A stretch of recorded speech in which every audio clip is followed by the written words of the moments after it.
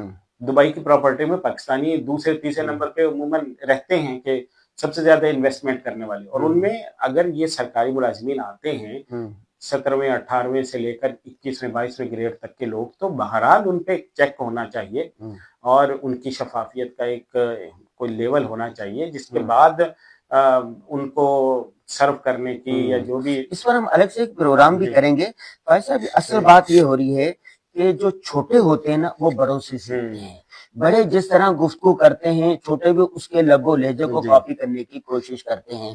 جب خواجہ آصف جیسا وزیر دفاع ایسے غیر ذمہ دارانہ بیانات دیں گے تو نیچے والے کیا کریں گے پھر؟ جی, اور خواجہ آصف صاحب کو ظاہر ہے, لیکن دوسرے دیکھیں جب وہ بیان دیتے ہیں نا تو اس بیان میں ان کو مدارس کی خوبیوں کا اعتراف بھی کرنا چاہیے. مدارس کا ڈیٹا کوئی دنیا سے مخفی نہیں ہے, مدارس کی خدمات دنیا سے مخفی نہیں ہے. دنیا میں پاکستان کی کس چیز کا پہلا نمبر ہے؟ اسلامک ایجوکیشن کا. دنیا بھر میں اگر کہیں پہ بھی اسلامک کوئی مسئلہ آئے گا تو پاکستانی ریسرچرز کی ویلیو ہوتی ہے وہاں پہ, پاکستانی تھیسز کی ویلیو ہوتی ہے وہاں پہ, اسلامک جب بھی ریسرچ ہوگی. صحیح ہے, اب آپ آگے فزکس ہے, کیمسٹری ہے, بیولوجی ہے, یہ دوسری سائنسز ہیں جتنی بھی, ان تمام سائنسز کے اندر جو ہمارا ریسرچ لیول ہے وہ کیا ہے, اور جو اسلامک سائنسز ہیں ان میں ہمارا ریسرچ لیول کیا ہے. تو کوئی بھی اگر وہ خالی ذہن ہو کر سوچے گا تو اس میں کوئی شک نہیں کہ پاکستان میں جو مذہبی تعلیم جس لیول پہ الحمدللہ چلی گئی ہے یہ پوری دنیا میں شاید پاکستان اس کو لیڈ کر سکے. ایسے میں ایک اور بات کی طرف آتا ہوں, شاید کسی کا ذہن نہ گیا ہو یا ہماری بات حکام بالا تک پہنچ جائے. اگر حکومت چاہتی ہے نا کہ پاکستانی مدارس کے ساتھ مساجد کے ساتھ علماء کے ساتھ تعاون کرے, ٹھیک ہے, کیا یہ اچھا ہو کہ تمام مدارس کے بجلی کے بل معاف کر دیں؟ ایسا نہیں ہو سکتا. آپ کو پتا ہے ایک ایک مدرسے کا بل لاکھوں روپے آتا ہے, لاکھوں روپے. بالکل ایسے ہی. اور کوئی کرائٹیریا اس طرح کا بنا لے, تو کوئی بھی کرائٹیریا کم سے کم ان کے لیے جو ریٹس ہیں وہ کچھ نارملائز کر لیا جائے. آپ سہولت دینا چاہ رہے ہیں, یہ بل معاف کر دیں, گیس کا بل معاف کر دیں, بجلی کا بل معاف کر دیں. آپ دیکھیں نا یہ اس میں پھر وہی ڈیٹا آئے گا, کیونکہ ابھی تو پاکستان جو ہے الیکٹریسٹی کو پرائیویٹائز کر رہی ہے, بجلی کی ساری کمپنیوں کو پرائیویٹ کر رہی ہے. تو لیکن کوئی بھی ایسا رستہ جس سے مدارس کو ریلیف مل سکتا ہو وہ پاکستانی حکومت کر سکتی ہے. اور سبسڈی دینے کے لیے پاکستان میں دیکھو ہر طبقے کے لیے کوئی نہ کوئی کارڈ نکلے ہوئے ہیں, کوئی فلاں انکم سپورٹ ہے, کوئی فلاں ہے, کوئی کیا. مدارس کے لیے کوئی ہیلتھ کارڈ ہونا چاہیے, ہیلتھ کارڈ ہونا چاہیے. ہم بچے جو مدارس کے ہیں ان کے لیے کوئی ہو. تو دیکھیں میں آپ کو بتاؤں, پنجاب میں سیلاب آیا نا, مدارس سارے اکثر 90% بلکہ 99% یہ چندہ خیرات پر چلتے ہیں, عطیات پہ چلتے. پنجاب میں سیلاب آیا, جی مدارس متاثر ہوئے, بالکل بہت بڑی تعداد. سندھ میں فصلوں کی جو قیمتیں تھی وہ نہیں رہی, مدارس متاثر ہو گئے.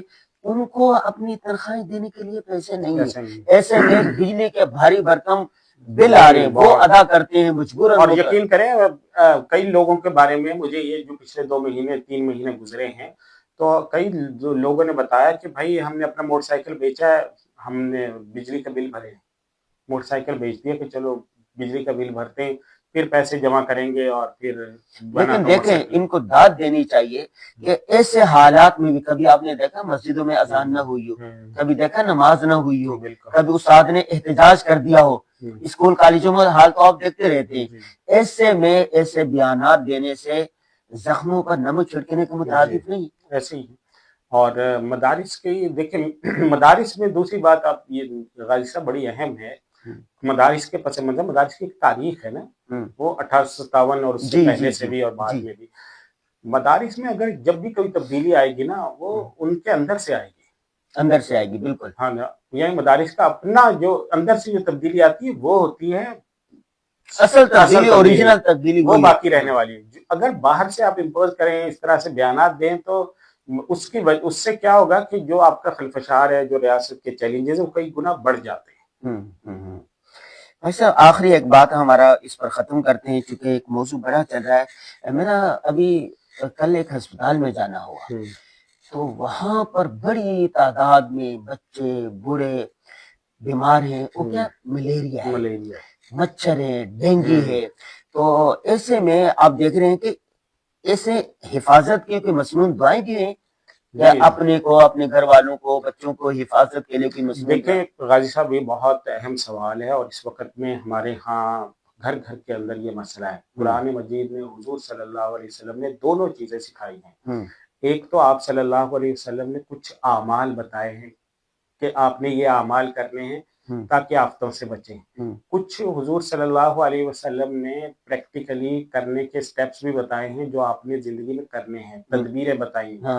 اب دیکھو یہ بھی ضروری ہے کہ اگر آپ کو بیماری ہو گئی ہے تو اب وہ بیماری صرف دعائیں پڑھنے سے سیٹ نہیں ہوگی, کیونکہ حضور صلی اللہ علیہ وسلم نے فرمایا کہ تداو, اب علاج کرو. کیوں؟ اللہ تعالیٰ کی طرف سے تمہارے لیے یہ ہے کہ اگر جو علاج علاج جو ہے یہ بھی تو اللہ تعالیٰ کی طرف سے عطا کرتا ہے. اور اللہ تعالیٰ نے جو بھی بیماری پیدا کی ہے اس کے ساتھ اس کی دوا بھی پیدا کی ہے. اگر اس کی جو اپروپریٹ دوائی اس کے ساتھ بیماری سے مل جاتی ہے تو وہ بیماری ختم ہو جاتی ہے. تو یہ اب لیکن اگر آپ کو بیماری پیدا نہیں ہوئی ہے تو اس وقت میں آپ کو کچھ اعمال بھی کرنے ہیں. اعمال میں کیا کرنا ہے؟ سب سے پہلے نمبر پہ 3 طرح کے اعمال ہیں. ایک تو ہے روزانہ کرنے والے, دوسرے ہیں ہفتے میں کرنے والے, تیسرے ہیں مہینے میں یا سال میں کرنے والے. تو روزانہ کے اعمال آپ نے سمپلی کیا کرنے ہیں غازی صاحب؟ نماز پڑھنی ہے, ذکر کرنا ہے, جو بھی اب کسی بھی اپنے بزرگ جس کے پاس آپ بیٹھتے ہیں اس سے آپ ذکر پوچھ لیں, 3 تسبیحات ہیں کیا, کون کون سے کرنی, ایک کرنی, اس سے طے کروا لیں. دوسرے نمبر پہ روزانہ آپ نے کیا کرنا ہے؟ صبح شام کی دعائیں, مصنون دعائیں پڑھنی. رات کو آپ نے سونے لگنا ہے. حضور صلی اللہ علیہ وسلم کیسے سوتے تھے؟ دعائیں کون سی پڑھ کے سوتے تھے؟ بچوں کو پڑھوا دیں وہی دعائیں. حضرت عبداللہ ابن مسعود گھر کے چاروں کونوں کے اندر کل جو آیت الکرسی پڑھ کے پھونک کے سوتے تھے. یعنی دعائیں بھی پڑھیں اور تدابیر بھی کریں, دروازہ بند کریں, مچھروں کے دینے جیسے تو جالی لگائیں. تو یہ کام آپ نے کرنا ہے کہ آپ نے یومیہ کیا کر لینی ہے؟ یہ دعائیں پڑھنی ہے, مصنون دعائیں پڑھنی ہے. رات کو سونے کی, صبح کو اٹھنے کی, جو بھی ہر لمحے سے متعلق مصنون دعائیں جو ہیں ہر مجموعہ ہر جگہ پہ مل جاتا ہے آپ کو مصنون دعائیں کے نام سے. دوسرے نمبر پہ اپنے پورے ہفتے کے اندر کیا کرنا ہے؟ ہفتے کے اندر آپ نے یہ کرنا ہے سورہ کہف پڑھیں جمعے کے دن. جب ہر جمعے کو آپ پڑھیں گے تو ایک جمعے سے لے کر دوسرے جمعے تک آپ کی حفاظت کے لیے ہوتی ہے سورہ کہف. تو کسی بھی جمعے میں آپ سورہ کہف مس نہ کریں, ٹھیک ہے. تیسرے نمبر پر آپ نے کیا کرنا ہے کہ آپ جو اللہ تعالیٰ نے آپ پر فرض کیا ہوا ہے زکوٰۃ دینا, وہ زکوٰۃ دیجیے. حج فرض ہوا ہے, حج کر لیجیے. لوگ بلا وجہ ہی اس کو ڈیلے کرتے رہتے ہیں. تو جو اللہ کے حق پورے سال تدابیر بھی کرنی چاہیے نا. میں نے ایسا کوئی واقعہ پڑھا تھا کہ ایک طبیب آیا مدینہ میں, وہ 1 ہفتہ 2 ہفتہ رہا, کوئی آدمی بیمار ہی نہیں ہوا, اور پھر وہاں سے کس طرح واقعہ ہے یہ؟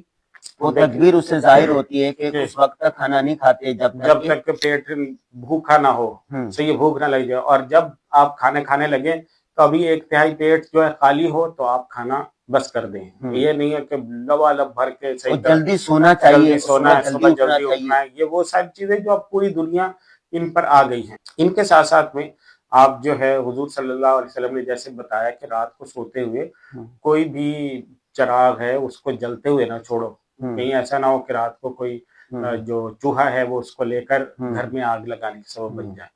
تو بالکل اسی طرح سے گھر میں اگر کسی جگہ سے مچھر آ رہے ہیں جالی لگائیں.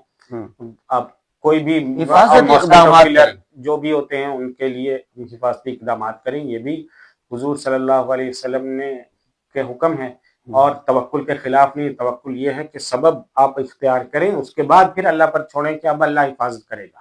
جی ٹھیک. جی ناظرین, آپ نے دیکھا ہم نے مختلف موضوعات پر بات کی ہے. اصل بات یہ ہے کہ آپ نے دامے درمے قدمے سخنے جس طرح ممکن ہو ملک و قوم کی تعمیر فلاح و بہبود کے لیے آپ نے کام کرنا ہے. وہ کہتے ہیں نا کہ کس طرح شعر ہے, شکوائے ظلمت شب سے تو بہتر تھا, کہیں بہتر تھا